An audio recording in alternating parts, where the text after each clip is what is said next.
Olá pessoal, tudo bem? Hoje vamos falar um pouquinho sobre dados normais frente à avaliação de capacidade de processo, né? A primeira coisa que a gente tem que entender é o que são dados normais, o que é a normalidade. Basicamente, dados normais são aqueles dados que se ajustam a uma distribuição normal, que é caracterizada quando eu tenho a média, a moda e a mediana do meu conjunto amostral semelhantes. Isso faz com que a curva, né, distribuição, a hora que eu ploto um histograma desses dados, tem aquele formato da curva de Gauss, onde eu garanto ali que eu tenho grande parte dos meus dados dentro daquela distribuição se comportando daquela forma.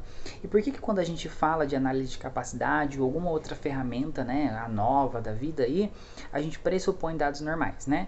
Então pensando que essas ferramentas primárias, então a nova, a TST, a própria análise de capacidade foram pensadas para dados normais, para dados que seguiam aquela distribuição. Então lá o matemático que desenvolveu essas ferramentas falou, olha, eu preciso que os dados estejam esse comportamento para que eu consiga aplicar a ferramenta.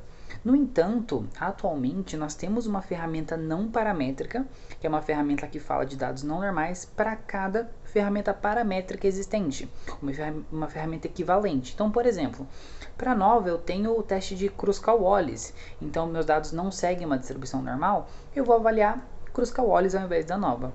Da mesma forma para análise de capacidade.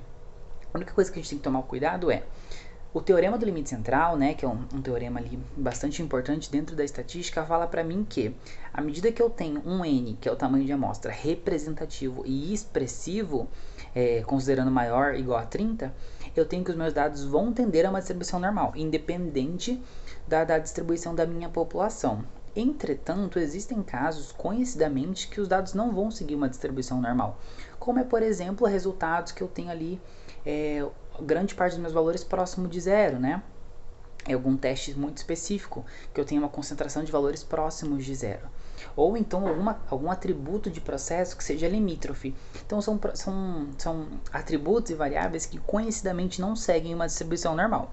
Não é um problema, isso é facilmente justificável, basta a gente ter um pouquinho de maturidade, e quando eu digo maturidade, matemática mesmo, de saber lidar com isso. Então o que a gente faz? Olha, Adson, eu testei lá Anderson Darling, testei Ryan Joyner, testei Kolmogorov Smirnov e os meus dados não se ajustam a uma distribuição normal. O que eu faço? Você vai avaliar então qual distribuição seus dados estão se ajustando.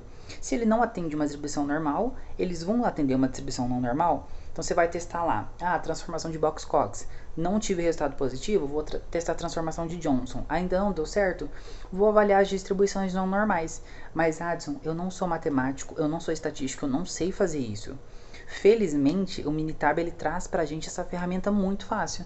Eu tenho uma ferramentazinha lá que eu vou identificar a distribuição dos meus dados, e a partir disso eu vou falar, olha, ele se ajusta muito bem à distribuição de Weibull.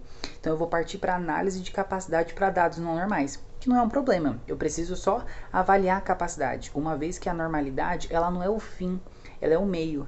Então o meu objetivo nunca é avaliar a normalidade dos dados, é avaliar a normalidade para que eu possa realizar a avaliação de capacidade de maneira, como que eu posso dizer, de maneira adequada, né? Uma vez que se eu não conhecia a distribuição dos meus dados, por exemplo, os meus dados seguem uma distribuição não normal, e eu fazer a avaliação de capacidade para dados normais, eu não vou ter um resultado preciso, um resultado adequado, um resultado confiável, uma vez que os meus dados não seguem a distribuição que a análise está pressupondo que eles seguem, certo? Então, o que fica de lição é que normalidade nunca é o fim, nunca o meu objetivo, eu não tenho um problema em não ter dados normais.